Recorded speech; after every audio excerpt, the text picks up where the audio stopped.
el ordenamiento nacional, sino también de los otros ordenamientos en América Latina y la jurisprudencia de la Comisión y de la Corte Interamericana.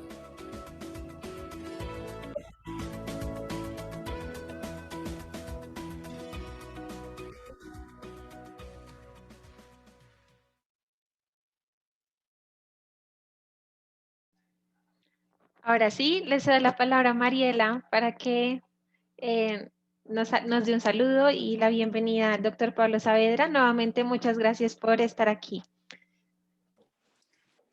Buenas tardes a todas y a todos, a nuestros integrantes de esta Escuela Virtual del Constitucionalismo Transformador y del ICAL, que para nosotros es realmente hoy un motivo de orgullo y de enorme placer estar con Pablo Saavedra, secretario de la Corte, pero también de los miembros fundadores del ICAL, que ha contribuido no solo desde su experiencia realmente extraordinaria en materia de derechos humanos, sino muy particularmente desde su experiencia como actor de esta comunidad de práctica en derechos humanos en América Latina, con la voz con tanta autoridad de la Corte Interamericana de Derechos Humanos. Yo siempre cito a Pablo y todos mis alumnos y quienes me oyen las conferencias saben que advierto que, como él lo dice, la Corte es una Corte de toga y mochila. Pero de la mano de Pablo, hoy van a ir por un recorrido para medir ese proceso de interamericanización de los órdenes nacionales. Estamos muy contentos por avances democráticos en la región y también conocemos el tamaño de los desafíos que nos toca enfrentar. Así que de parte del Instituto Max Planck, Pablo Saavedra, amigo, querido colega, miembro de esta red que te extrañamos tanto en Heidelberg, te ratificamos nuestra gratitud por estar hoy, pero también en nombre de la Universidad de los Andes, porque tú formas parte de todos nuestros cursos y no puede ser de otra manera. Así que desde Heidelberg, más que bienvenidos, saludo a todas y a todos. Me encanta que estén conectados, que estén trabajando en grupos, que se reúnan en cafés. La comunidad epistémica es eso, es más allá de lo académico, es la vida, es la humana. Y Pablo siempre dice que detrás de cada caso hay rostros, hay gente, hay sencillamente una historia. Y él nos va a compartir seguro muchas de esas historias. Gracias, Pablo, por estar con nosotros. Gracias, Mariela. Buenas tardes a todas y todos. ¿Se está escuchando bien? ¿Sí? Y Mariela, lo primero, un mensaje para Mariela que se tiene que ir a acostar, porque son las 12:30 de la mañana, hora de Alemania. Debería estar durmiendo y no escuchando esto. Y también unos saludos a caras conocidas que veo por ahí, a Rogelio, a Martina y otras caras que están por ahí.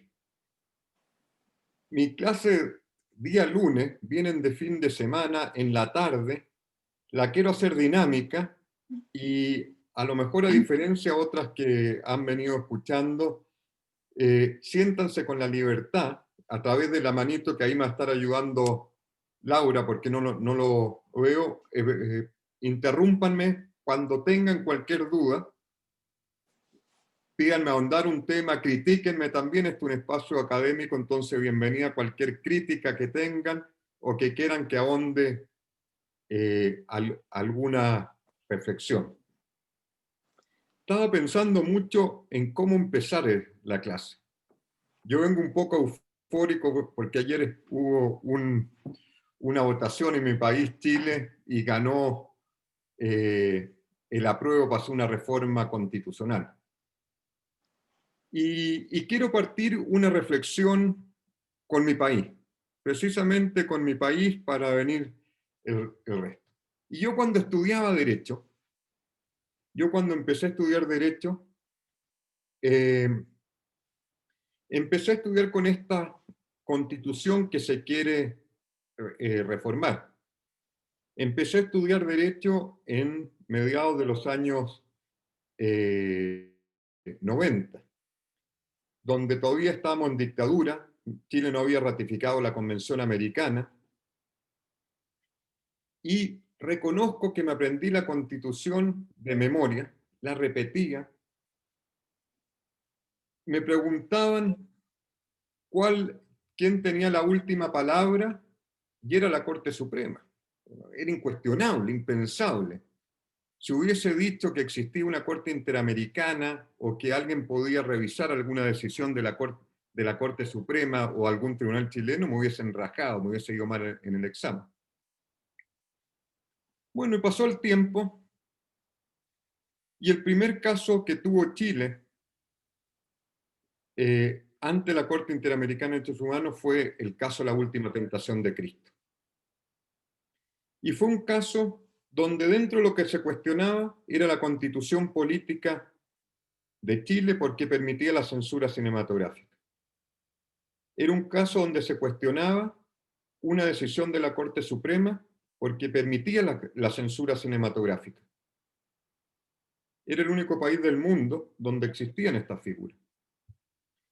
Y vino la decisión de la Corte Interamericana de Derechos Humanos en este caso.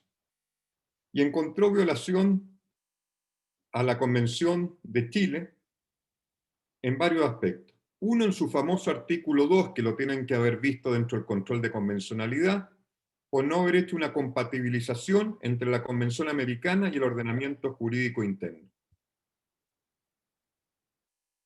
Y que esto era contrario a la Convención porque la Convención Americana prohíbe cualquier tipo de censura cinematográfica. Y le ordena a Chile dejar sin efecto o hacer una reforma constitucional. Y por eso quería partir con esto. Miren lo que se le dijo a un Estado. Primero, la exhibición de la película, la no exhibición de la película la había amparado la Corte Suprema con un recurso de amparo para Colombia tutela, diciendo está bien censurada, y apoyándose en la Constitución política. Y un tribunal externo, como sería la Corte Interamericana, estoy usando entre comillas este concepto todavía, tribunal externo, le dice reforme su Constitución, exhiba la película, cambie su ordenamiento jurídico y en el fondo déjese sin efecto una decisión de la Corte Suprema de Justicia. Era un terremoto jurídico. Un país que no estaba acostumbrado a esto, nosotros somos muy liberales en tema económico, si lo hubiese dicho el Fondo Monetario Internacional o lo hubiese dicho algún órgano del Banco Mundial, absolutamente hay que cumplirlo. Pero lo dice la Corte Interamericana. Grupos conservadores, algunos decían, ¿cómo vamos a exhibir la película La Última Tentación de Cristo? Van contra la idiosincrasia de nuestro país. Se puede poner en peligro la institucionalidad, la identidad. Otros, ¿quién tiene la última palabra? Cosas que después han venido escuchando. ¿Y esto? ¿Por qué lo traía a colación? Fue el instrumento, esta sentencia de la Corte Interamericana, para impulsar una reforma constitucional. Porque por diferentes quórum no se podían hacer, por el proceso de transición democrática nuestro, no se podían adoptar. Y se hizo una reforma constitucional, se exhibió la película La Última Tentación de Cristo, se cambió todo el andamiaje jurídico para pasar a, como tienen todos los países del mundo, calificación cinematográfica por edad y no censura. Y el país, a diferencia de lo que pensaba la Corte Suprema y aquellos decían esto se atentó contra la soberanía, se cambió la identidad, el país siguió funcionando y no pasó nada. Por eso quería partir con esto, cómo el trabajo de los órganos internacionales, la Corte Interamericana, van cambiando la evolución de los pueblos. Y cómo esto tenemos que empezar a hacer interpretaciones evolutivas y no un derecho estático.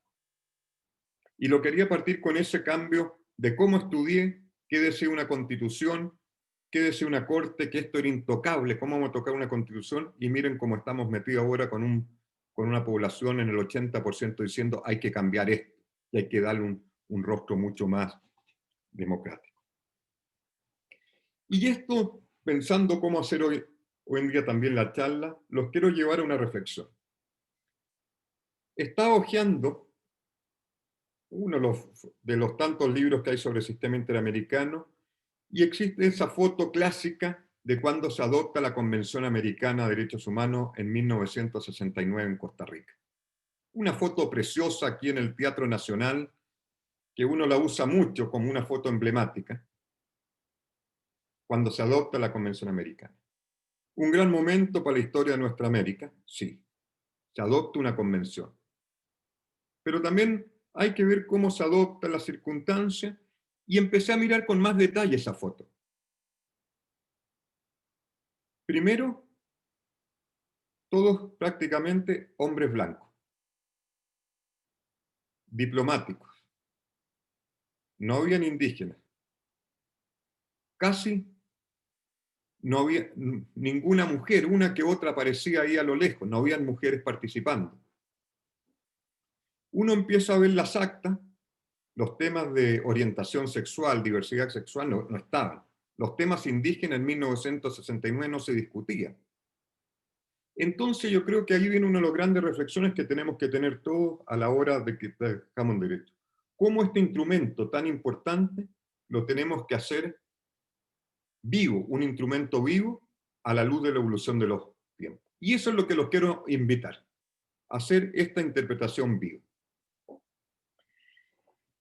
Yo generalmente hablo sobre el impacto estructural de las sentencias de la Corte. Quien quiere ir levantando la mano, levántenla nomás, como le dijimos, y Laura me va a ayudar. Y veamos el primer caso de la Corte Interamericana, que lo voy a tocar muy por arriba, sobre desaparición forzada. 1988.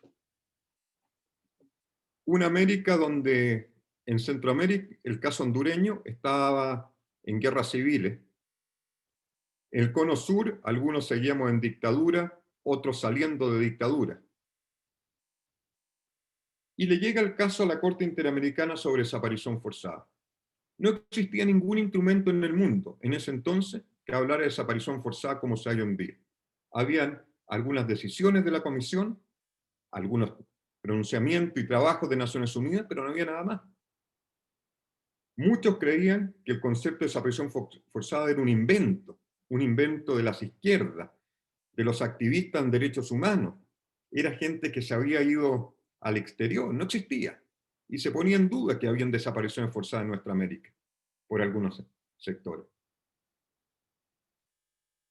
Y la Corte, creo, que en su primera sentencia marcó, lo que le digo, el espíritu de una interpretación evolutiva de la Corte. Inventó un tipo penal. Si ustedes lo ven, lo que hace la Corte es inventar el tipo penal de desaparición forzada. Todos los elementos que después tienen la Declaración Americana, la Convención Americana, los trabajos de Naciones Unidas, todos, y no lo digo por estar en este lado, se nutren de los elementos de la Corte Interamericana de Derechos Humanos. Y están en todas las actas del resto de instrumentos. Continuado permanente. ¿Dónde está el cuerpo? Los restos. Ahí hay que poner el acento, no si está vivo o muerto. Un delito pluriofensivo, que en cuanto a la afectación de derechos, y muchos otros elementos. Eso marcó la Corte Interamericana en cuanto a interpretación evolutiva, y yo me atrevo a decir que ese es uno de los grandes impactos que hemos tenido en el derecho internacional de los derechos humanos, conceptualizar el concepto de la desaparición forzada, darle todos los elementos. Después se fue complementando y se evolucionó. Eso voy a ver. 2. Creo que si uno le pregunta a alguien del extranjero o de otro continente cuáles serían de los grandes aportes de la Corte Interamericana en su jurisprudencia, muchos le dirán el concepto de desaparición forzada, sí, o el concepto de reparación integral. Creo que las grandes contribuciones de la Corte Interamericana al derecho internacional de los derechos humanos es la reparación integral. Y haberle dado contenido a lo que dice la Convención Americana en el sentido que es una reparación. Nosotros muchas veces miramos a Europa, miramos a Naciones Unidas y miramos diferentes instrumentos porque creo que se hace un buen trabajo de derecho comparado. Pero si ustedes ven, cuando la Corte empezó a usar el concepto de reparación integral, no existía. La Corte Europea seguía el concepto clásico de reparación e indemnizaciones. Mato, desaparezco o cometo una violación de derechos humanos, doy una indemnización en sentido daño material o inmaterial. Ese es el concepto. O que la sentencia era simbólica. Naciones Unidas todavía no había desarrollado sus principios y directrices sobre la materia. Y creo que de los grandes conceptos que desarrolló la Corte es la reparación integral. Las violaciones de derechos humanos no se solucionan o no se reparan con una simple indemnización económica, y desarrolló este concepto, la reparación integral, en 6 componentes. Indemnización es importante, sí, pero no es la única, sino también restitución. Tratemos de volver a la situación anterior cuando sea posible. Rehabilitación, demos atención en salud física y psicológica cuando sea necesario. Hagamos obras en el nombre de las víctimas, de satisfacción.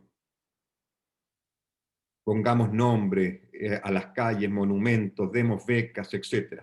El deber de justicia penal, que ha marcado toda la jurisprudencia de la Corte, entendido esto como el combate a la impunidad. Muchos de los casos que nos llegan a nosotros son productos que se encuentran en uno de los grandes océanos que hay en nuestra América, que es el océano de la impunidad. Y es cómo revertir esa situación. Y lo otro, las garantías de no repetición.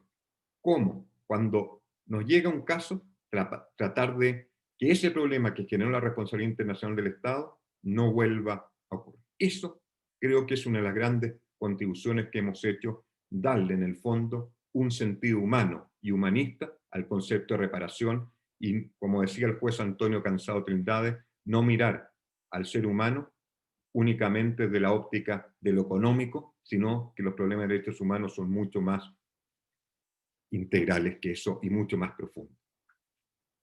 El camino fácil hubiese sido indemnización. Es lo primero que nos cumplen. Todos estaríamos cumpliendo, estaríamos alabando. Pero el camino difícil es entender a la persona y los problemas estructurales y dar una reparación sobre el particular. No sé si alguien tiene alguna pregunta hasta aquí, antes de ir tocando otros temas. Sigamos. Ya hemos ido viendo algunas evoluciones. Pero me voy a detener básicamente a esto que son los impactos estructurales. Cuando la Corte le dice al Estado, haga reformas de carácter estructural, lo que Mariela Morales llamaría el impacto estructural o transformador de las decisiones de la Corte Interamericana de Derechos Humanos. Y ahí invitarlo a hacer una reflexión, porque esto es importante. Si ustedes se dan cuenta, la Corte Interamericana, y van a quedar sorprendidos, es un tribunal que resuelve muy pocos casos al año y recibe muy pocos casos. Nosotros, el año pasado fue el año que recibimos más casos, recibimos 32 casos. No tenemos retraso judicial, prácticamente eso, dura 22 meses un caso ante la Corte. Entonces, muchas veces es pensar, cuando se puede, y están dados los elementos de juicio, cómo con un caso y con una buena reparación y una buena implementación por parte del Estado, se pueden solucionar los problemas estructurales, y de esa manera evitamos que nos lleguen cientos o miles de casos similares. Y eso en un doble sentido. Hay que ponerlo. Uno, el cambio estructural que se tiene que hacer a través de la implementación de una sentencia cuando lleva cambios transformadores, y el otro, a través de lo que deben haber visto con el juez Ferrer y en otras charlas, con el diálogo judicial a través del control de convencionalidad, como el mecanismo preventivo para producir una armonía entre el derecho nacional e internacional. Pero yo me voy a referir a esta otra primera parte, los cambios estructurales. ¿Cómo evitamos que nos lleguen más casos? Y aquí vamos a ir tocando varios casos. Ya vimos el caso de la última tentación de Cristo. Necesitamos un caso o una reforma constitucional, y no que llegasen todo el resto de películas que estaban censuradas y que se afectaba la libertad de expresión a conocimiento de la Corte. Con un caso, una buena implementación, se soluciona el concepto, el problema. Y también les voy a ir mostrando temas. Otro caso en mi país, no crean que solo voy a hablar de Chile. No, no, no. El caso Clot Reyes contra Chile. Un caso que a primera vista, en el derecho interno, y también para que vean cómo se hace el litigio estratégico, parecía insignificante. ¿Y en qué terminó? En unos casos más emblemáticos, creo que hemos tenido en jurisprudencia y con un gran impacto regional. 4 señores van al Comité de Inversión Extranjera y le hacen 7 preguntas sobre una explotación forestal en el sur, de una empresa, si mal no recuerdo, coreana. Y el Comité de Inversión Extranjera, miren el órgano, Comité de Inversión Extranjera le dice, le responde 3, y 4 le dice son reservas por cuestiones comerciales, son de la empresa. Contra esa decisión presentan una tutela, para nosotros protección, y la Corte Suprema dice protección. Perdón, le da la razón al órgano estatal y dice hay que usar la reserva del Estado. Y este caso insignificante, que era un problema de 4 personas administrativo, es el caso que llega a la Corte Interamericana. Y en ese caso, la Corte encuentra violación a la Convención Americana sobre el derecho, que es muy importante para nuestras democracias, el derecho al acceso a la información pública en cuestiones de interés público. Caso clave para el control social. Primera reflexión. Nuevamente, quien generó la responsabilidad internacional, si ustedes se dan cuenta, fue la Corte Suprema. ¿Cuánto se hubiese ahorrado Chile si la Corte Suprema hubiese hecho un control de convencionalidad adecuado? No lo hizo, y llegó el caso a la Corte Interamericana. Segunda reflexión, derecho al acceso a la información. Hoy en día hablamos todo de derecho al acceso a la información. Lean la convención, no existe, no está, no está. La Corte lo deriva del artículo 3, el derecho a la libertad de expresión. De ahí se deriva el derecho al acceso a la información y le da una autonomía propia. Nuevamente llamo la reflexión, interpretación evolutiva. Hoy en día no discutimos que existe o no el derecho al acceso a la información, ya tiene su vida propia. ¿Y qué se le ordena a Chile? Cree un mecanismo que permita que los ciudadanos de control social, de acceso a la información, y si un ciudadano pregunta, se le justifique por qué se le da información, no se le da, etc. ¿En qué terminó el caso? Esto fue el gatillante, el elemento clave de que ciertos proyectos de ley en Chile sobre acceso a la información pública que estaban guardados en los cajones, que no habían avanzado, se destrabaron. Y en la práctica, ¿qué terminó? Una ley de acceso a la información pública, se creó el Consejo de la Transparencia, y para mí ha sido uno de los grandes cambios, o cambios fundamentales, para el control social en una sociedad democrática. Y esta sentencia después ha sido aplicada por diferentes países en nuestra región para fortalecer la interpretación sobre el derecho al acceso a la información pública en cuestiones de interés público. Ahí vemos un impacto estructural tremendo. Sigamos a otro caso. Importante, y este sí que el último país tendría otro, pero para ir mostrando interpretaciones, conflictos, tensiones que se van dando. El famoso caso Atala Rifo contra Chile. Otro tema totalmente diferente. Karen Atala, una jueza que tiene 3 niñas, se divorcia y expresa su sexualidad, y ella tiene una pareja mujer. Y viene un tema por la custodia de sus hijos. Primera y segunda instancia le dan la custodia a Karen Atala de sus hijos, y la Corte Suprema nuevamente le quita la custodia porque ella, dentro de otro argumento, hace, creo, una interpretación errónea sobre qué es el interés superior del niño. Entre otro argumento dice, ella prefirió exteriorizar su sexualidad antes que darle el cuidado a la niña. Y la Corte se mete con el tema de discriminación por orientación sexual. se mete con el tema y le dice a Chile, no el tema de la custodia, esto es una discriminación, ahí no hay interés superior del niño. Y aquí con esto voy apuntando lentamente. También. Le dice, no porque ella sea homosexual, no puede tener el cuidado de sus hijos, no puede constituir una familia. Aquí voy con esto, y si quieren después se los podemos llegar, es también cómo cambian los conceptos de familia. Ese concepto de familia en 1969, que estaba absolutamente pensado, que la familia era solo el hombre y la mujer, casado. Ese es un concepto que hoy en día es absolutamente arcaico. La familia tiene diferentes manifestaciones. Y este fue uno de los primeros casos, o el primer caso, para ir viendo que el concepto de familia no es el matrimonio como pensaba en 1969, sino es absolutamente diferente. Pero ¿qué es interesante de este caso de la Corte Suprema chilena? Hace pocos años, 2 años atrás, tuvo un caso ahora de un hombre homosexual que estaba alegando la custodia de sus hijos. Y la misma Corte Suprema, con otra composición, le da a este hombre homosexual la custodia de los hijos y no lo discrimina por su homosexualidad. Y creo que tuvo un cambio importante y ya no es un tema que se discuta en Chile en ese sentido. ¿A qué voy con eso?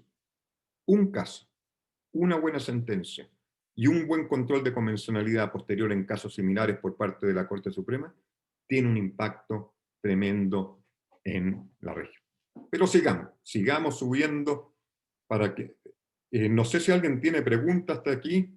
Sí, Pablo, yo, Ya. porque es que me gustaría que mencionaras tu impresión sobre el caso Mapuche, porque creo que has dado en este recorrido de Chile, y no salir de Chile, sino quedarnos, porque yo creo que ayer hubo una manifestación de una sociedad democrática cumpliendo esos estándares y sobre todo esa interpretación que ha hecho la Corte como instrumento vivo. Entonces, uno de los reclamos es justamente del pueblo mapuche y de lo que ha pasado. Entonces, ¿cuál fue la lectura de la Corte? Perfecto. No, la Corte todavía no se pronuncia sobre procesos políticos. Los países, pero lo voy a dar yo como chileno feliz. Y yo creo que esto un poco los instrumentos vivos. Aló, yo te escucho. Aló, yo te escucho. Sí. Yo creo que un poco de esto que esta manifestación, esta constitución que teníamos creada en 1980, hecha en dictadura y aprobada por 4 personas, que eran los comandantes en jefe, no es una constitución democrática. Puede durar un tiempo, puede durar, cumple un rol, pero mucho de la conflictividad social que se produce en Chile y en otros países, no somos el único, yo creo que hay un gran despertar, es decir, esto no me identifica. No fuimos partícipes, y hay diferentes, digamos, expresiones de la sociedad que no se sentían identificadas en esto, y una, a lo que va Mariela, es los miembros de las comunidades indígenas. ¿Por qué Chile, como muchos otros, hay una fuerte representatividad de las comunidades indígenas? Algunos dicen que un 10% de la población, en otros países de nuestras regiones más del 50%, no tenían una expresión, no eran reconocidos, eran a través de interpretación. Entonces yo creo, cuando uno ve en estas manifestaciones, un reconocimiento por sus reivindicaciones. Y yo pongo énfasis que son reivindicaciones de ellos muchas veces pacíficas, la gran mayoría son reivindicaciones pacíficas, pero un reconocimiento a sus historias y costumbres. Entonces, es un poco la interpretación viva. Y yo creo que en nuestra América hoy en día estamos en un momento de participación ciudadana diferente. Y por eso es importante que todos estos instrumentos y todas las interpretaciones hagan partícipe a todo esto, sino a todas las diferentes expresiones, porque si no empiezan a producir tensiones sociales. Nosotros, ustedes saben cómo la vivimos hace un año. Y en esto de interpretaciones con el tema indígena que me diste, nos vamos a saltar un país cercano al que estoy. Yo estoy de Costa Rica a el tema indígena. Quiero entrar para no tocarlo solo con un caso chileno que conocimos de tema indígena. El caso Aguastingui contra Nicaragua. Fue uno de los primeros casos, y para mí fue muy emblemático porque me tocó cuando yo estaba recién llegando a la Corte Interamericana. Es el primer caso de que nos llegan de comunidades indígenas. Y era una comunidad, nuevamente, temas forestales, que viene con un reclamo que como consecuencia de una explotación forestal se le estaba afectando su territorio. Esto lo tienen ustedes en Colombia y lo tenemos en toda América Latina, la afectación de los territorios de las comunidades indígenas. La Corte, creo que a diferencia del sistema europeo, aquí hago un paréntesis, algo muy rico que tiene, y espero que lo mantenemos, escuchamos a las víctimas. Esto es una Corte, si ustedes ven, una construcción que se hace a partir del relato de víctimas, y una de las cosas más que digo que es una Corte muy humana. Y en ese caso recuerdo, como han venido todo el resto de casos indígenas, vinieron a hablar los miembros de la comunidad indígena, con sus tradiciones, con sus vestimentas, con su cultura. La Corte, esto es casa de todo. Hacen rituales al entrar a la sala de audiencia, y hay que dejarlo, háganlo. Me acuerdo que en esa primera audiencia, y lo cuento así, había un grupo de profesores españoles, y estaban alucinados, no lo podían creer con los casación. Pero ¿cómo? ¿Ellos hacen rituales fuera de la corte, ceremonias? Sí, ¿cuál es el problema? ¿Entran con vela? Sí. ¿Por qué están llamando y están en una comunicación? Sí. Es su creencia. Pues, ¿y dónde está la formalidad? ¿Pero tenemos que ser formales o no ser formales? Lo importante es escuchar y que todos se sientan partícipes. Bueno, después de esto, de este paréntesis, es el primer caso que nos vemos enfrentados al tema de comunidades indígenas. Si vamos a esta convención de 1969, escrita, por eso este juego que hice al principio, por diplomáticos y grandes juristas de nuestra América, blancos, sin participación de comunidades indígenas, y aquí lo quiero asociar a lo que venía diciendo un poco a la pregunta que me llevaba Mariela, la importancia que las obras colectivas, como son las constituciones, sean, o las convenciones en este caso, sea una obra efectivamente colectiva y los diferentes sectores de nuestras sociedades se sientan partícipes de la misma. Pero bueno, no fue, y por eso yo defiendo la convención, pero hay que darle vida. Y no llega a este caso. Si ustedes se van al artículo 21 de la convención y a las actas, es el concepto de derecho de propiedad privado, como lo estudiamos nosotros, el derecho civil, bello puro. Bello puro. ¿Y qué hacemos? Que ellos no creen en la propiedad, el derecho de propiedad privada, sino el derecho a la propiedad comunal. Todos comparten. ¿Cómo damos una respuesta a esto? ¿Cómo damos una respuesta? Nos ponemos formales y decimos, no, ustedes no están protegidos por la Convención Americana porque quien la escribió en 1969 solo se refería a la propiedad privada, es decir, la redacción literal, una interpretación literal de la Convención, o le decimos a los millones de miembros de las comunidades indígenas, sí, su propiedad también está protegida bajo el alero de la Convención Americana. Y eso es lo que dijo la Corte Interamericana, hizo una interpretación evolutiva y le dio protección a las comunidades indígenas. En el caso en particular, ¿qué es lo interesante? En Nicaragua había un vacío legal. No había un mecanismo que permitiera delimitar la propiedad fiscal, la propiedad privada, y cuando estuviesen en una conflictividad con las propiedades indígenas. No existía un mecanismo. Y crea conflictividad social. Y la Corte le dice, creen un mecanismo. Establezcanlo ustedes, vean cómo. Y se creó un mecanismo para que las comunidades indígenas pudiesen reclamar su territorio.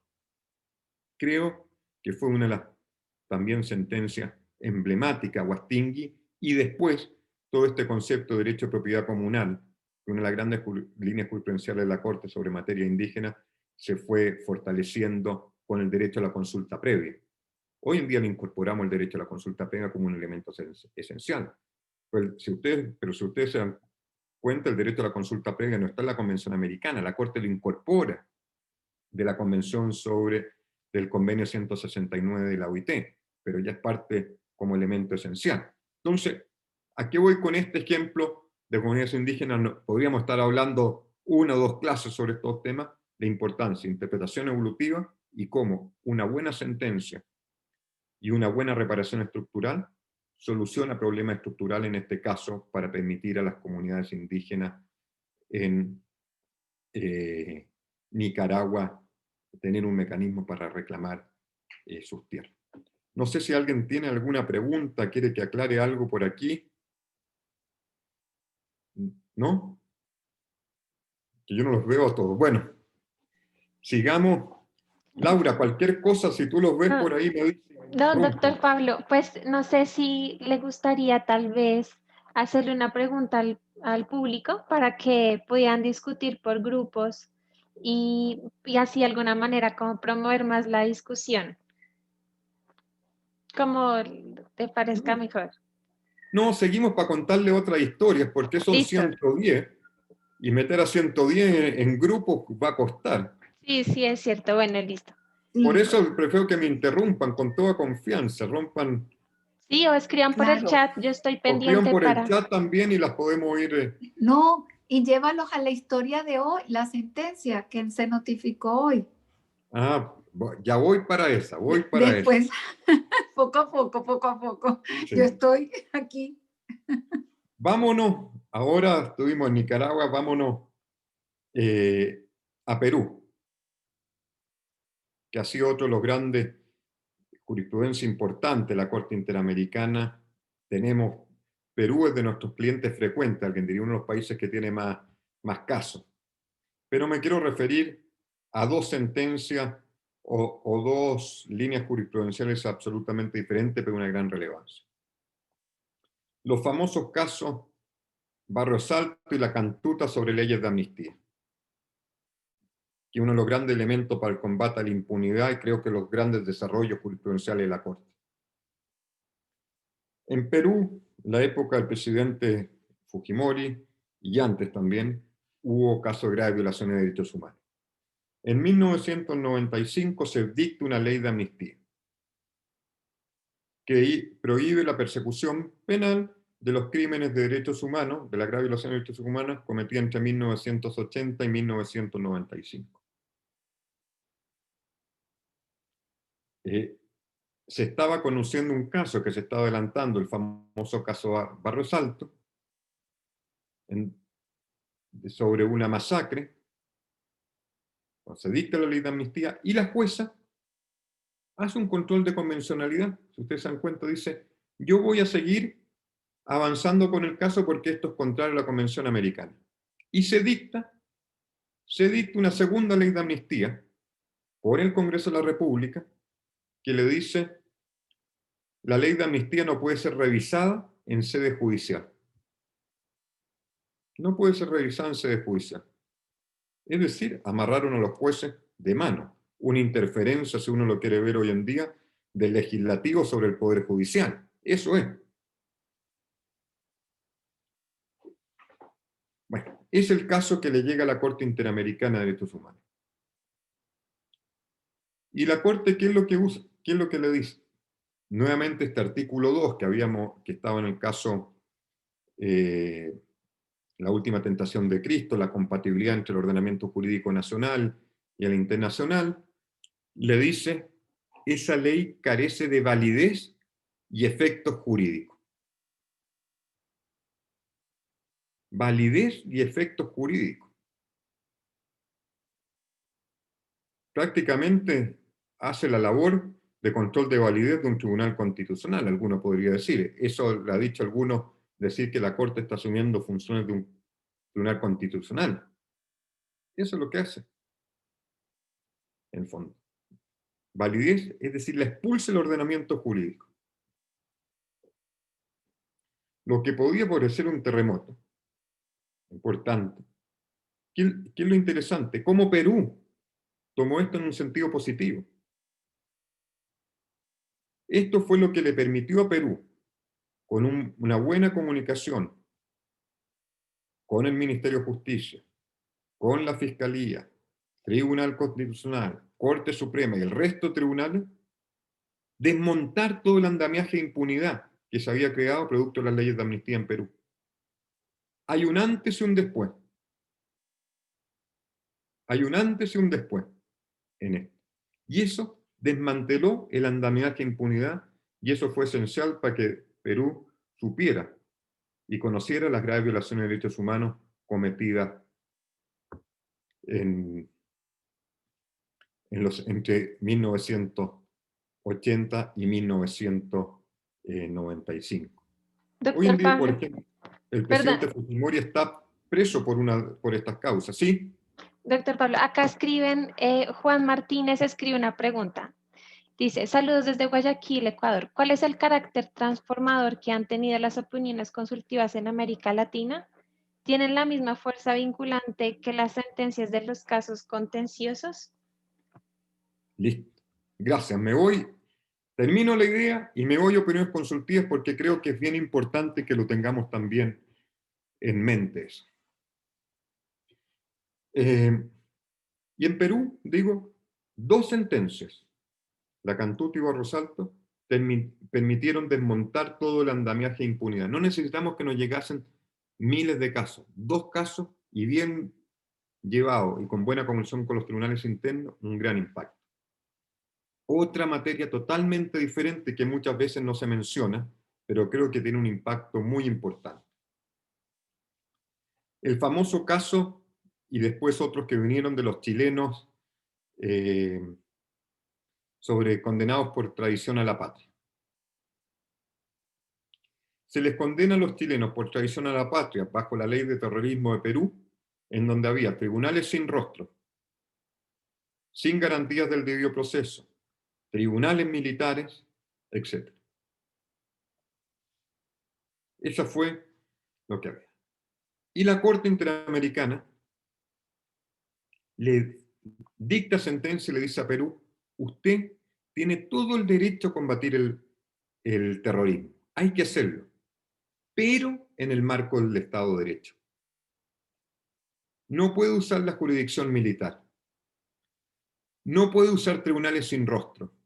No puede utilizar o saltarse garantías del debido proceso. No puede, no puede. Y esto fue, posteriormente, lo que llevó al Tribunal Constitucional peruano a hacer cambios fundamentales a la ley de persecución al terrorismo. Fueron claves.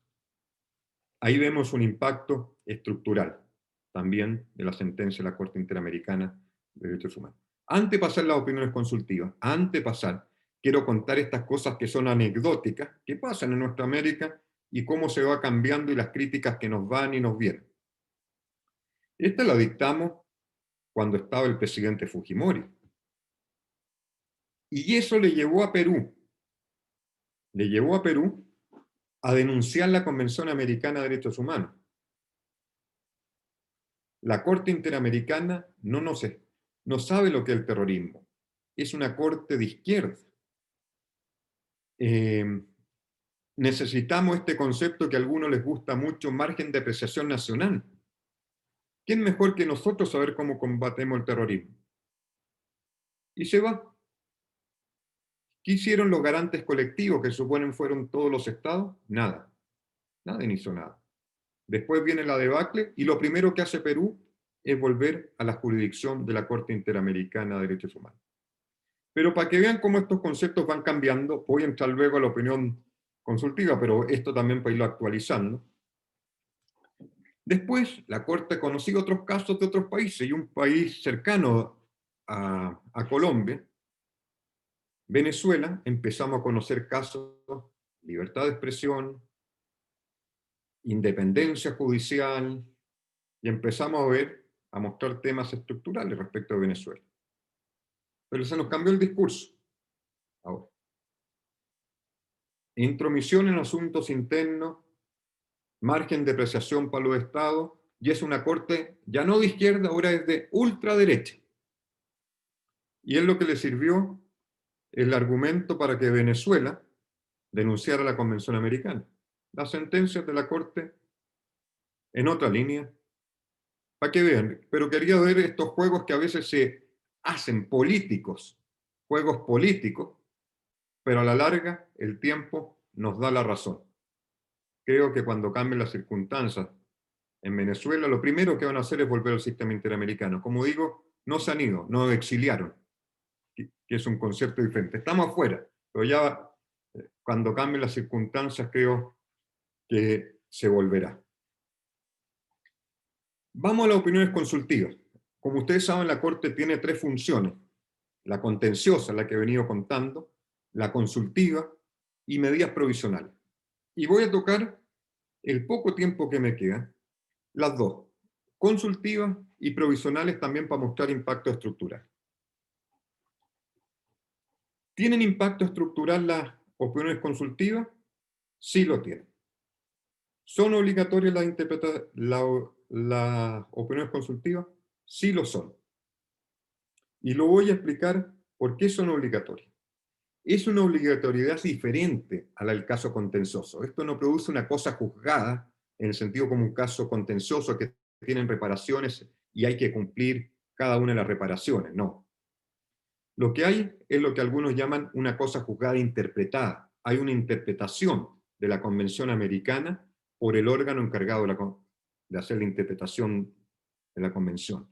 Y al haber una interpretación, después los tribunales internos y las diferentes instituciones tienen que hacer una interpretación armónica de la Convención Americana a la luz de la interpretación que ha dado la Corte. Y en ese sentido, como la opinión consultiva nutrió de contenido a la Convención Americana, es vinculante para los países. Por eso es un concepto diferente. Y me hacían la pregunta alguien de Ecuador, de Guayaquil. Y creo que precisamente en estos diálogos judiciales, en Ecuador le dieron vida a la opinión consultiva de la Corte, la número 24, sobre discriminación por orientación sexual. Y la Corte Constitucional de Ecuador recientemente, hace un par de meses atrás, hizo un reconocimiento del matrimonio igualitario basado en la opinión consultiva, donde la Corte dijo que no tiene que haber discriminación de ningún tipo respecto de las parejas del mismo sexo. No solo desde un punto de vista patrimonial, como nos fue preguntado originalmente, sino ningún tipo de discriminación en ninguna institución.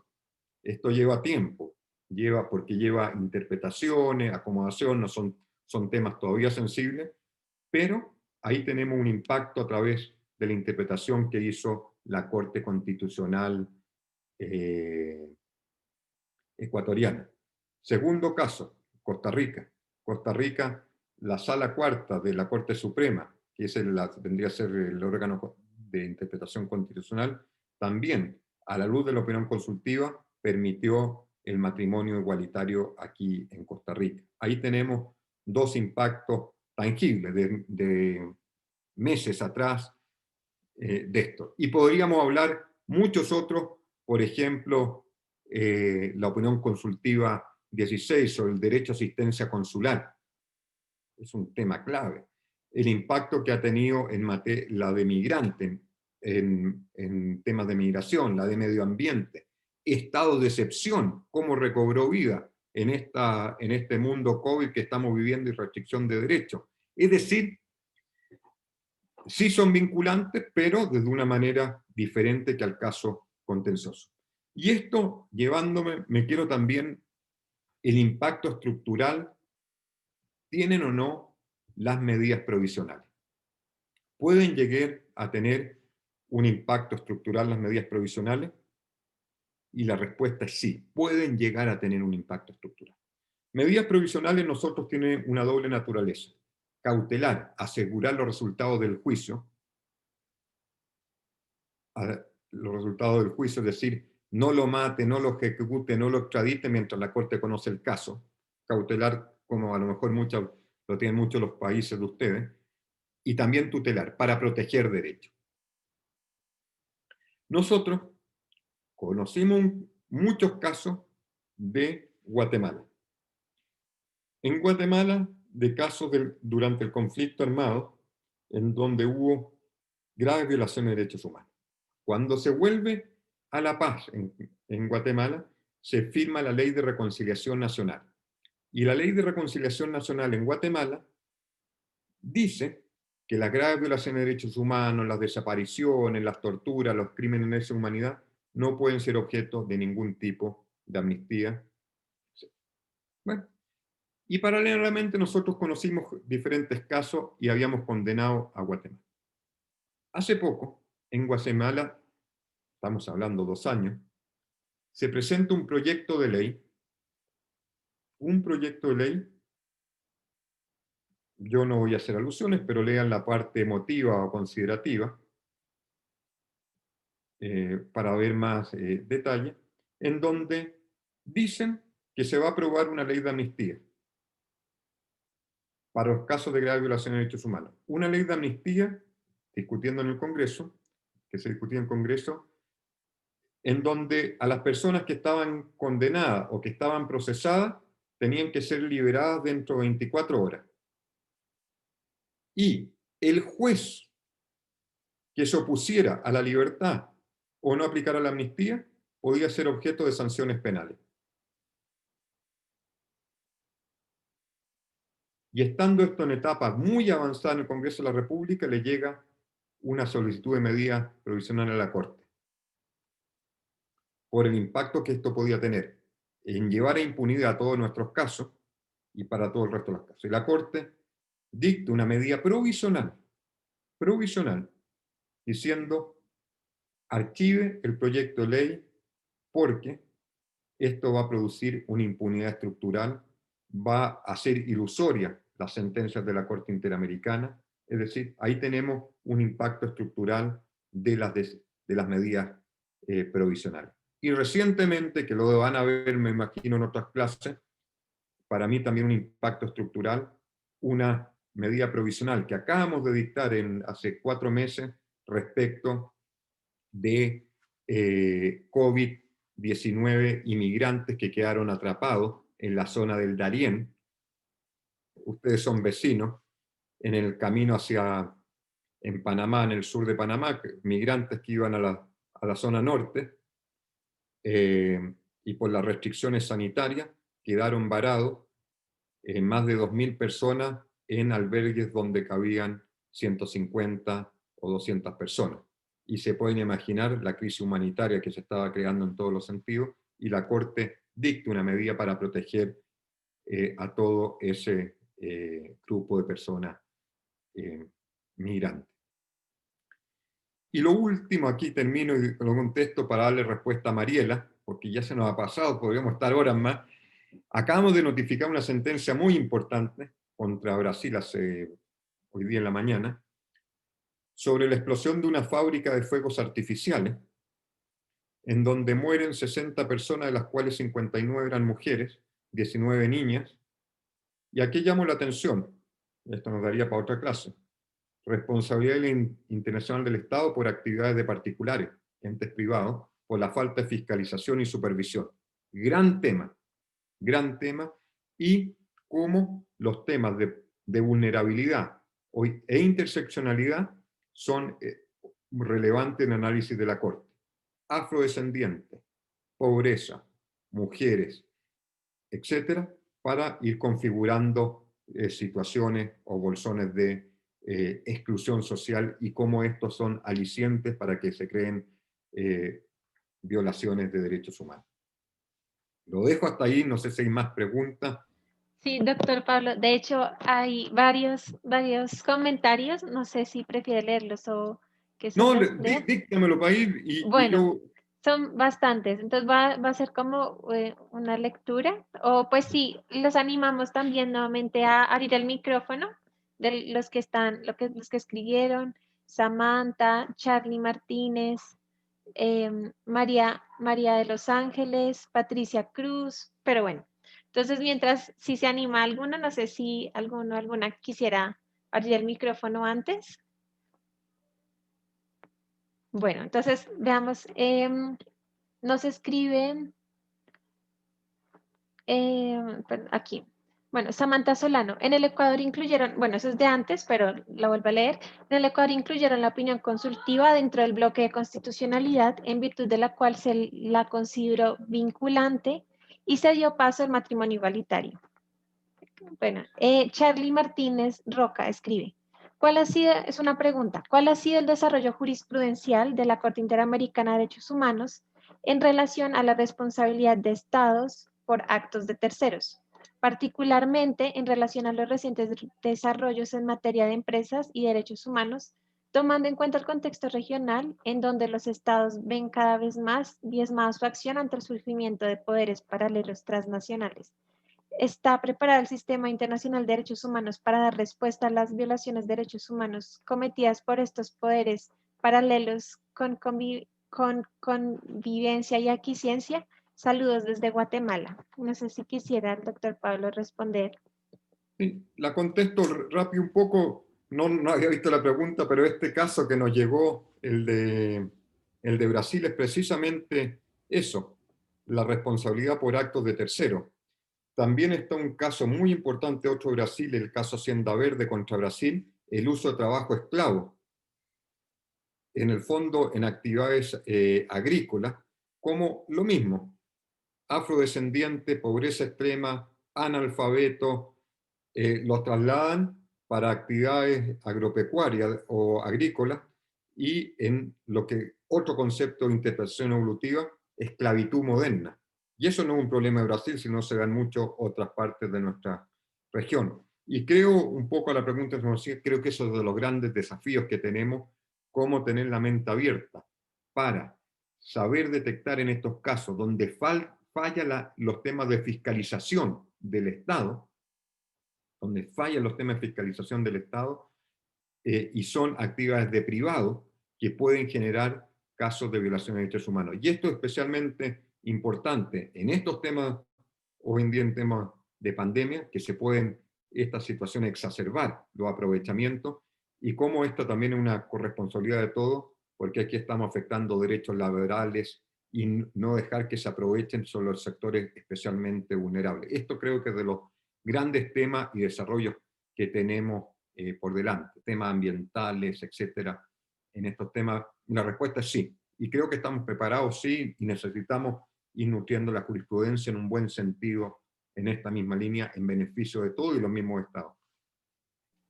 Veo que Felipe Hurtado tiene la mano levantada, entonces, pues si quieres puedes hablar y luego sigo con las preguntas. Felipe, te cedo la palabra. Hola, buenas noches a todos. Saludos desde Bogotá, Colombia.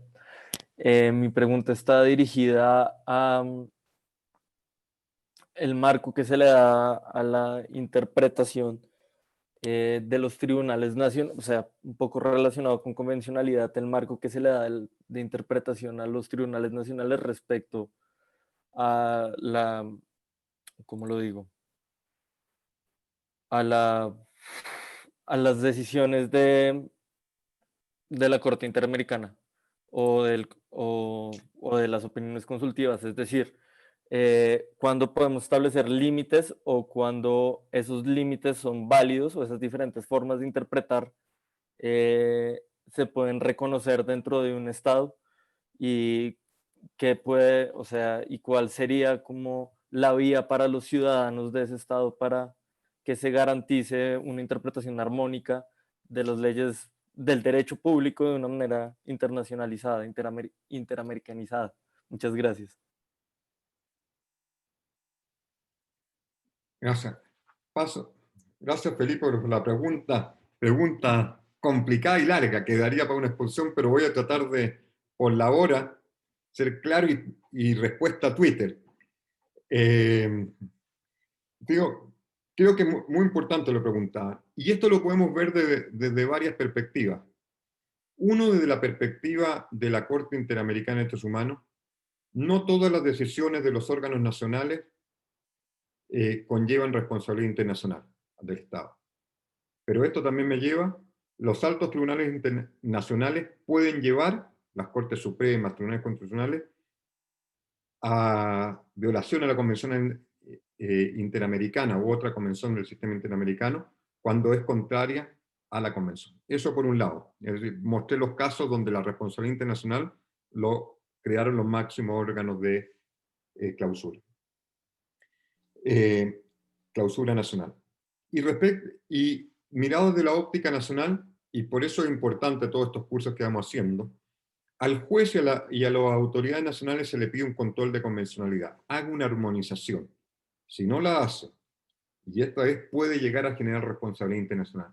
Pero ¿qué es importante? Y esto yo pongo mucho énfasis, exigir el control de convencionalidad. Es decir, ahí el abogado litigante es el que tiene que persuadir al juez y darle los elementos que si no hace una interpretación armónica, que estos son elementos del derecho internacional, puede llegar a llevar una responsabilidad internacional del Estado. Por eso es muy importante que ustedes no solo darle toda la responsabilidad al juez, sí, tiene la gran responsabilidad, pero cómo ustedes a la hora de litigar, o llevar los casos, o tomar decisiones donde estén, porque a lo mejor están en el servicio público, tengan en cuenta estos elementos del derecho internacional para producir una interpretación armónica. Y por eso muchas veces no son interpretaciones, hay que tener cuidado, excepcionalmente sí antagónicas, puede haber antagonismo, pero la gran desafío es cómo esto armonizarlo. Si uno lo ve muchas veces por mal uso de palabras, por hacer interpretaciones discriminatorias, es lo que lleva a la responsabilidad internacional del Estado. Muchas, por ejemplo, las violaciones de género, que se dan por discriminación en materia de género, ¿cuántas se han creado por los tribunales nacionales en nuestros países al poner interpretaciones absolutamente discriminatorias en contra de la mujer? Por eso hay que tener cuidado y no llevar a interpretaciones discriminatorias, contrarias a la convención, etc. La primera responsabilidad está ahí. Entonces, ¿a qué voy? Sigo diciendo, la primera responsabilidad tiene usted también, usen en el litigio, que en el litigio estos elementos del derecho internacional. Es lo que llamamos la exigibilidad del control de convencionalidad. Pídanselo al juez.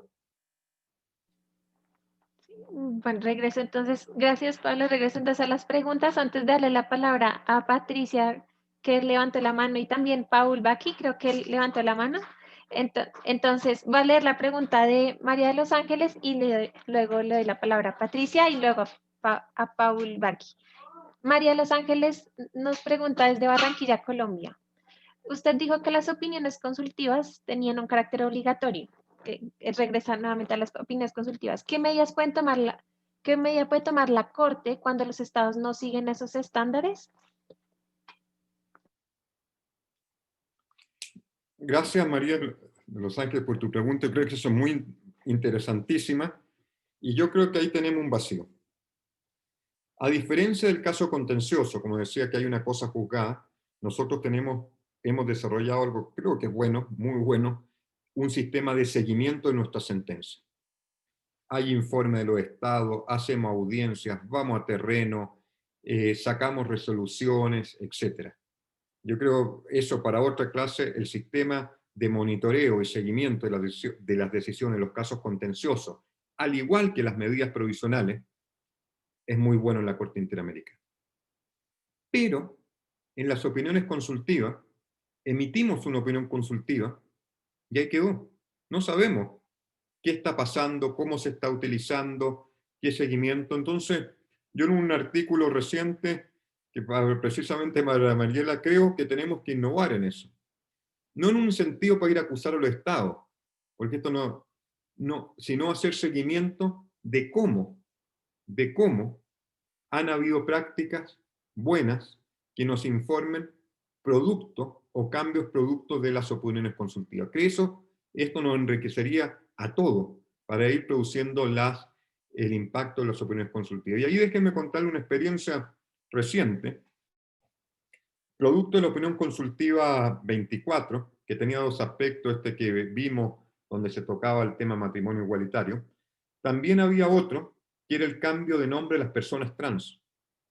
Uno de los grandes temas es la discriminación que hay contra las personas trans y todas las dificultades que,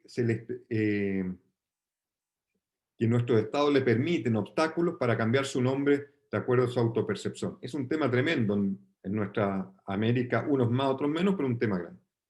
Y se hizo un muy buen estudio, a quien se interese se los puedo hacer llegar, en la OEA,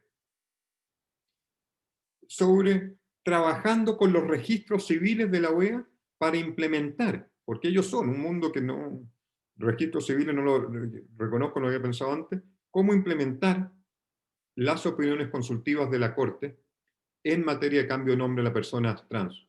Ellos son los que tienen día a día.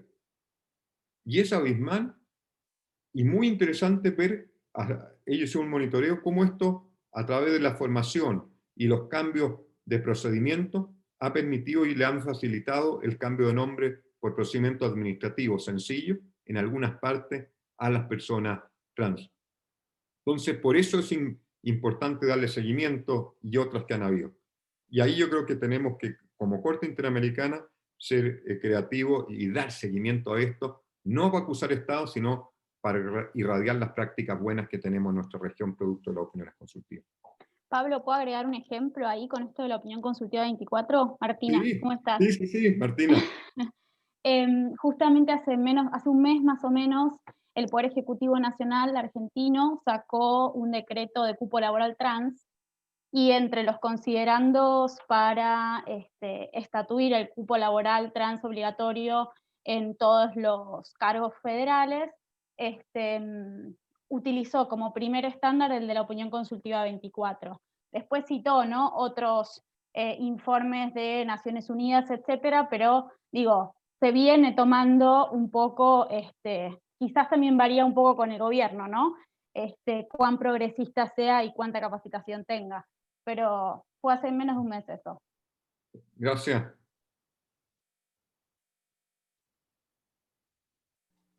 Vamos. Gracias, Martina. Nuevamente. Entonces, sigamos con Patricia y luego Paul, y sigo con las preguntas, pero nuevamente les animo a que enciendan los micrófonos. Dale, Patricia. ¿Sí? Hola, ¿qué tal? Patricia desde México.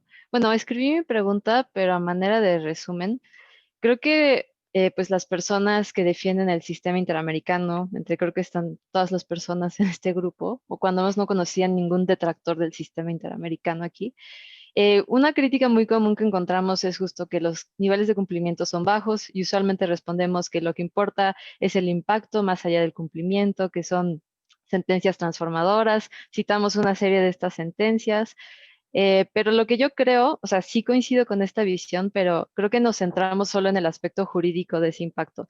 Por ejemplo, mencionamos cómo se modificaron leyes, cómo hay un diálogo jurisprudencial, pero me parece que no hemos logrado dimensionar o expresar cómo esto impacta más allá de lo legal.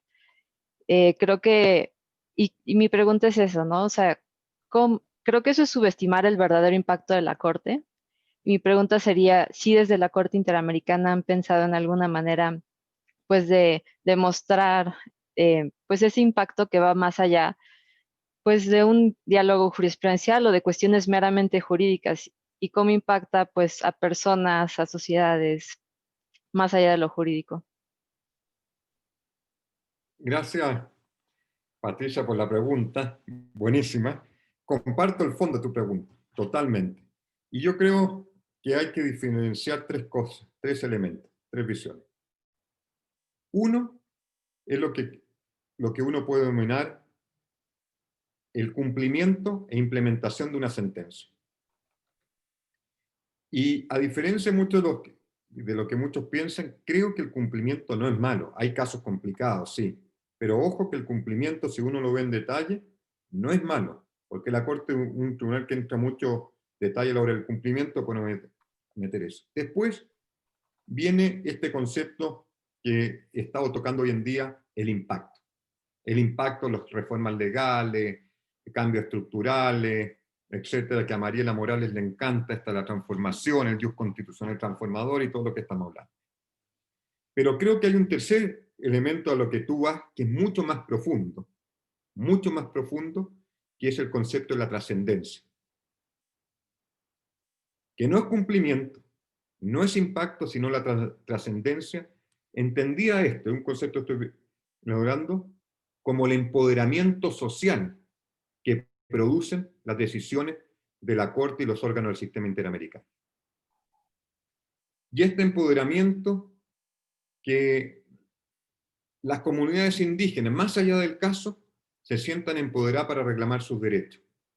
Quienes están siendo juzgados por tribunales militares se sientan empoderados. Un tribunal lo dijo. Y eso, el empoderamiento social que se está produciendo en un buen sentido para las personas, creo que ese es un impacto que va más allá, lo que llamo la trascendencia, este trabajo del empoderamiento, que es para todos. Es cómo vamos permeando este trabajo. Y por eso yo lo comparto. Yo creo que eso es una visión que va mucho más allá. Esta trascendencia también, si uno lo ve, que cómo estamos trascendiendo hacia afuera, digamos, más allá de nuestro continente. La otra vez hablábamos la trascendencia que hoy en día está teniendo nuestra jurisprudencia, con todas las dificultades que tenemos en África, en Europa, en los órganos de Naciones Unidas. Pero más que esa, creo que la trascendencia estamos teniendo en las personas, en el sentido que las personas se tienen que identificar. Todavía creo que queda mucho por hacer, que existe un sistema a la hora que pueden reclamar sus derechos. Por eso, esto es un gran tema, pero creo que son tres cosas diferentes, y comparto la esencia de tu pregunta, que es mucho más que impacto. Y tenemos que empezar a medir esto desde un punto de vista también sociológico, lo que es la trascendencia de las decisiones en este otro sentido en cuanto a empoderamiento. Se puede visualizar. Gracias, doctor Saavedra, nuevamente. Entonces, yo creo que tenemos por ahí unos 10 minutos para seguir con la discusión. Entonces, Paul, Baki, brevemente, puedes comentar tu pregunta. Gracias. ¿Me escucha? Sí, perfecto. Ok, mi nombre no es Paul Bakey, mi nombre es Bianci Ortiz. Soy colombiana, actualmente estoy viviendo en los Estados Unidos y fui alumna del profesor Saavedra acá en el máster de American. Y gracias por estas convocatorias que son bien interesantes de retroalimentar conceptos. Hoy ha tocado unos temas muy importantes sobre interpretaciones armónicas, desarrollo evolutivo, desarrollo de convencionalidad, y tengo una pregunta específicamente. En un proceso penal, por ejemplo, donde no es parte del Estado, pero se está investigando y se está proyectando sentenciar a violaciones de derechos humanos donde hay involucrados agentes del Estado, ¿podría un juez en un tribunal interno, atendiendo estos conceptos y el que acaba de mencionar, el concepto de trascendencia, ordenar estas reparaciones transformadoras en un proceso penal a nivel interno donde no se ha vinculado al Estado, porque es un proceso penal que está juzgando personas naturales por sus comportamientos, pero son agentes del Estado? Gracias por la pregunta. Y veo caras conocidas, por eso te miraba. Veo también ahí a Víctor Hugo, que también veo algunas caras, y otras que han estado por aquí, que los he visto en American. No, y un gusto verlos nuevamente. Ahí, Juan. También un gusto. A ver, vamos por partes. Yo creo hay que tener mucho cuidado en esto también, que el concepto de control de convencionalidad nos gusta a todos, pero llegar al descontrol de la convencionalidad también es fácil. Y por eso me gusta mucho como lo ha ido acotando en su momento el juez Ferrer ante el juez García Ramírez, cada uno dentro del marco de sus competencias. Un juez penal no puede ordenarle al Estado haga una reforma constitucional porque no está en su competencia, ¿no? Entonces, por eso hay que ir viendo. Pero qué es interesante, y lo quiero sacar del juez penal, porque el juez penal tiene una función muy, digamos, específica. Como otros tribunales sí lo pueden hacer. Y creo que ustedes tienen el ejemplo en Colombia lo que se ha hecho en la materia contencioso administrativo y el Consejo de Estado. El Consejo de Estado en Colombia era por excelencia el órgano administrativo que marcaba la indemnización. Pero el Consejo de Estado lentamente ha empezado a incorporar otras reparaciones, siguiendo precisamente a la Corte Interamericana. Ya el ex consejero Enrique Gil Botero tiene su libro y lo explica, cómo se ha ido evolucionando el concepto de reparación. En Perú tenemos otros ejemplos de tribunales que tienen la competencia, han ido incorporando otros elementos de interpretación. Entonces, perdón, de reparación. Sí, pero cada uno dentro del marco de sus competencias. Yo creo que eso también es importante ponerlo. El control de convencionalidad no es un descontrol, por muchos buenos deseos que uno quiera tener, también tiene que hacerlo dentro del marco de sus competencias. Gracias. Gracias, doctor Saavedra. Yo creo que por el tiempo voy a leer una última pregunta. Voy a hacerla por orden de tiempo. Lamentablemente no creo que alcance a leer la de Juan López, que nos escribió, Carolina Bejarano, que hace una invitación a una clase más adelante. Bueno, entonces va a leer la pregunta de Karen Peláez y creo que cerraríamos la sesión por el tiempo. Entonces, Karen Peláez nos pregunta, doctor Saavedra, ¿la reparación integral para víctimas de violaciones de derechos humanos presenta la cristalización del sistema interamericano de derechos humanos? Sin embargo, al estudiar los grados de cumplimiento, encontramos que son muy bajos. Esta problemática es propia de los estados y es muy preocupante. Ahora precisamente estamos realizando una investigación sobre ese cumplimiento en todos los países y pregunta, ¿qué hacer para mejorar ese grado de cumplimiento? Gracias. Gracias por la pregunta. Yo creo que el tema de cumplimiento de las decisiones de los órganos de derechos humanos y también los tribunales nacionales es uno de los temas cruciales. Y les voy a tratar de contar un poco también lo que es el trabajo dinámico, no solo desde el punto de vista de la interpretación dinámica de las normas, sino la interpretación y el dinamismo que le tenemos que dar a los tribunales a la hora de nuestro trabajo, digamos, día a día, procesal. Y después llegar a la pregunta. Si uno ve cómo fue la práctica de la Corte Interamericana de Derechos Humanos al inicio, para cómo medíamos la supervisión del cumplimiento de sentencia, lo seguimos haciendo hasta hoy, es pedirle informe al Estado. Informe Estado, eso se le da traslado a las víctimas, y se le da traslado a la comisión, presentan observaciones, va y viene, y sacamos una resolución. ¿Cumplió, no cumplió, medio cumplido, etc.? ¿Es importante? Sí, es importante. Y ahí marcar una diferencia que tenemos con el sistema europeo. En el sistema europeo, en la etapa de supervisión, prácticamente no se escucha a las víctimas. Nosotros sí escuchamos a las víctimas, es decir, hay un contradictorio. Bueno, pero nos dimos cuenta, y también siendo evolutivo, autocrítico, no era suficiente. No era suficiente. Y empezamos a hacer audiencias de supervisión de cumplimiento de sentencia. Me acuerdo que al principio quien te preguntaba, pero ¿por qué hacen audiencias? No está escrito. Bueno, pero son cosas que uno puede innovar. Y la Corte empezó a hacer audiencias de supervisión de cumplimiento de sentencia. Después empezamos a hacer las audiencias estructurales de cumplimiento de sentencia. Es decir, y empezamos precisamente Colombia. Todos los casos de Colombia que habíamos dictado reparación en materia de salud, hicimos una audiencia en materia de salud. ¿Por qué? Veíamos que en todos los casos estaban presentando problemas específicos y nos concentramos a hacer eso. Eso es otra medida que hicimos. Después, y creo que es importante, empezamos a hacer visitas a terreno para coayudar al cumplimiento de sentencia. Empezamos a ir a terreno, especialmente en casos de delimitación de propiedades indígenas y otros, ir a terrenos cómo se estaba implementando. Después, y creo que aquí quiero invitarlo a 2 o 3 ideas importantes, empezamos a incorporar, y esto hay que hacerlo, a los ombudsperson, ombudsman, para que nos coayuden en el cumplimiento de las sentencias de la Corte.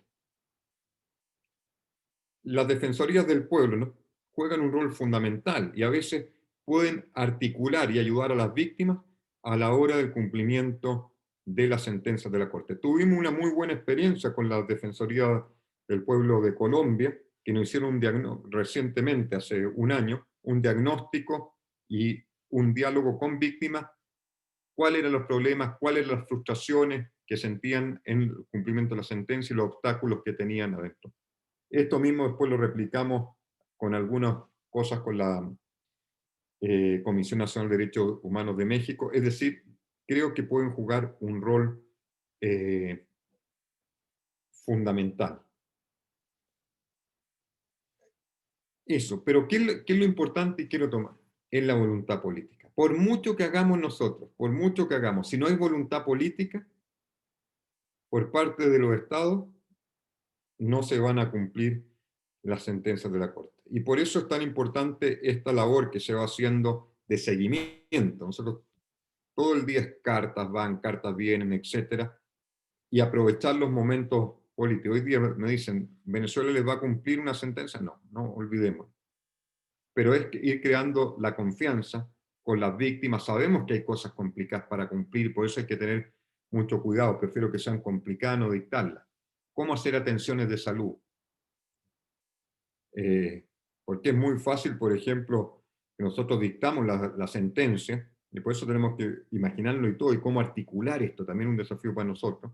Llega la víctima, pero vive, por ejemplo, en mi país, en Punta Arenas. Va el doctor a los servicios de salud, hay que articular los servicios de salud, que llegue la sentencia, entiendan. Es complicado. ¿Por cuánto tiempo vamos a supervisar?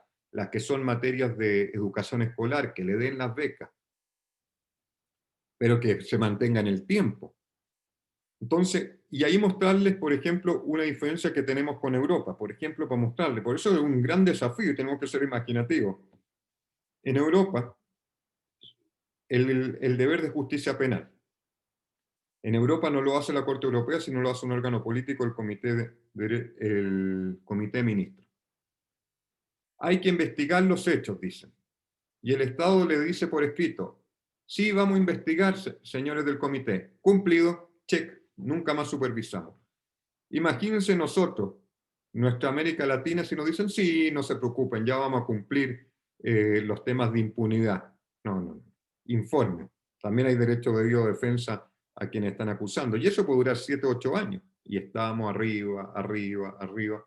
Entonces, vuelvo a cerrar. Creo el tema esencial es voluntad política. Tenemos que ser también nosotros muy creativos en la manera de hacer seguimiento, no ser estáticos, buscando las diferentes alternativas. Creo que es importante la coayudanza que ciertos actores nacionales nos pueden dar, como la Defensoría del Pueblo en otros países, las defensorías públicas. Creo que los observatorios que se están creando sobre cumplimiento de las sentencias de la Corte en algunas universidades e instituciones son clave. Es cómo todo ir empujando en pro de las personas, en el fondo. Y eso es...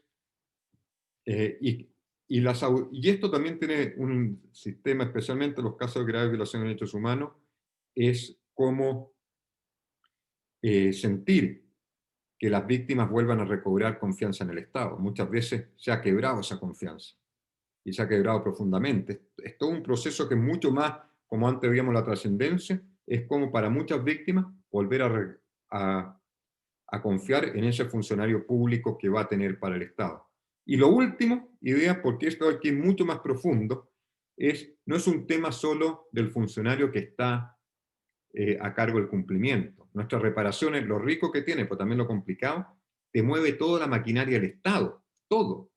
Desde el nivel municipal hasta el nivel del Congreso, el Poder Judicial, todos los ministerios dependen. Entonces, es un movimiento, digamos, telúrico, cada sentencia que tiene en cuanto al movimiento que se necesita para el cumplimiento de todas las entidades de Estado. Por eso es importante que todas las diferencias, ministerios, no solo Cancillería o con quienes más trabajamos, conozcan el trabajo de la Corte y la importancia y darle su rostro humano. Eso. Gracias. Me van a matar, llevamos más de 2 horas. No, gracias, doctor Muchas Saavedra. gracias. Yo creo que hemos hecho una charla que, como decía hace unos minutos, de que habría sido horas, y creo que lamentablemente no podemos escuchar todas las preguntas y seguir aprendiendo su experiencia, pero hemos aprendido como el objetivo de la clase, y es ver pues el ius constitucional y común en América Latina en relación con la interamericanización del derecho público y con los casos que vimos en Chile, en la Corte Interamericana de Derechos Humanos, pues creo que ha sido una experiencia enriquecedora. Veo que el profesor René Ureña está conectado, entonces le doy la palabra a René y a Mariela para poder cerrar la sesión. Bueno, muchas gracias Pablo y les agradezco a todos y todas haberse quedado conectados hasta este momento. Yo quería cerrar antes de dar la palabra a Mariela, notando, digamos, como la forma en que Pablo presentó gran parte de los temas conecta con el siguiente módulo que se abre a partir de la próxima clase en la escuela virtual. Entonces, es de verdad muy útil y de verdad muy generoso de Pablo en su presentación, que nos haya abierto, digamos, las nuevas vistas, digamos, respecto a nuevos paisajes, en particular, digamos, y esa es la parte que sí quisiera subrayar. Dense cuenta que, digamos, nosotros en este momento nos vamos a mover entonces ya un segundo módulo que es los actores del ICAL, digamos. Y precisamente la discusión alrededor de los actores del ICAL gira alrededor de 3 o 4 actores que Pablo estaba subrayando de manera muy importante. Lo primero, los actores privados.